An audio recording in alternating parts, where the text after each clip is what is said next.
use the agile workforce planning model, it's circular. It's not something that you do once and put on a shelf and never come back to. It's something that you should be reviewing constantly and going around the circle. So you should start off by baselining your current workforce. Who have you got, where are they, and what are they doing? How much can you afford, where are your vacancies, and what are the skills and capabilities of those people? Then you need to look at the supply. So things that might impact on supply are things like the mega trends. What impact will an ageing society have? What things will different generations that are moving into the workforce, what impact will a workforce that's made up of largely millennials or different groups of people wanting different things from your workforce? They're your supply, they're the people that will be coming to work for you. Looking at things like that, do you have trouble recruiting in a certain area? Is there a shortage of the skills that you need in a particular place? That's your supply. Then you should look at the demand for the skills in the future, or the demand for the type of workforce you need. Is demand for a certain skill set going to be reduced due to automation or other technological advances? Will demand change due to a change in regulations across different organisations and different sectors?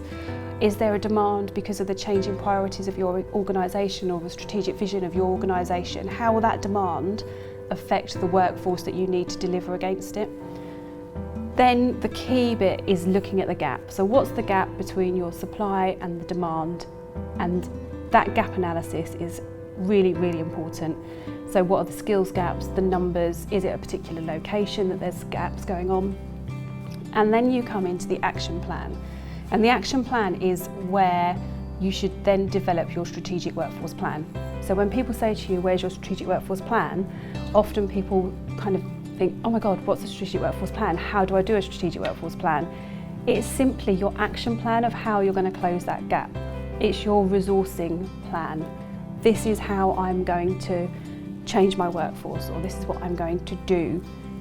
It might be a promotion timetable.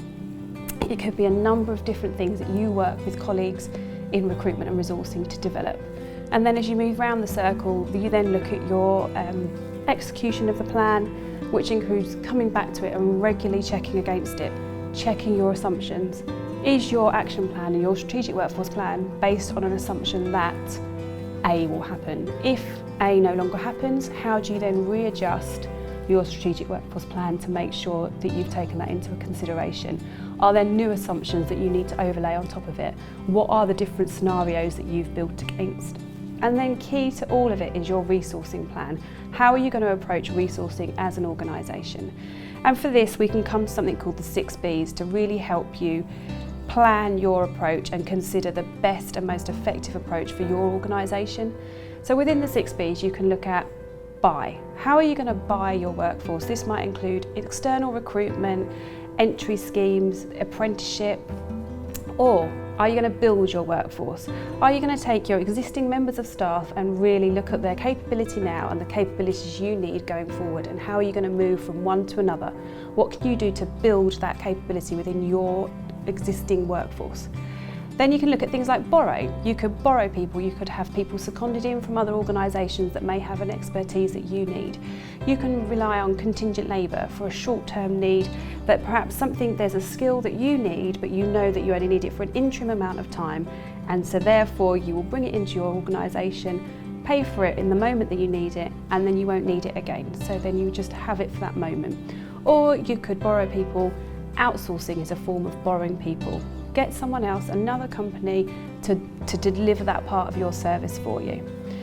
Another one of the 6 Bs would be to bind. Bind your workforce to your organisation. What can you do to ensure that your workforce wants to work for you and that you retain those key skills that you need to deliver against your strategic objectives? One of the other ones of the 6 Bs is to bounce. Is everyone that's in your workforce someone or a group of people that you need? Bouncing in its harshest terms can be exiting the organisation. If they are no longer the skill set that you need and there is no opportunity to build a workforce from those people, perhaps you would bounce them. Or it might be things like redeploying them. So it may be that one part of your organisation no longer has a requirement for that skill set, yet another emerging area in a different area of the organisation does require that. So you can bounce them from one area to another. You might be working in partnership with different organisations and you can bounce between the two. And then finally, bot. This comes down to the emerging technologies that we're witnessing in the world of work. Robotic process automation is key and something that many different organisations are now coming to embrace. Machine learning, things like that. So that would be the 6 Bs. Can you consider buying, building, borrowing, binding, bouncing, or using bots to create your workforce of the future?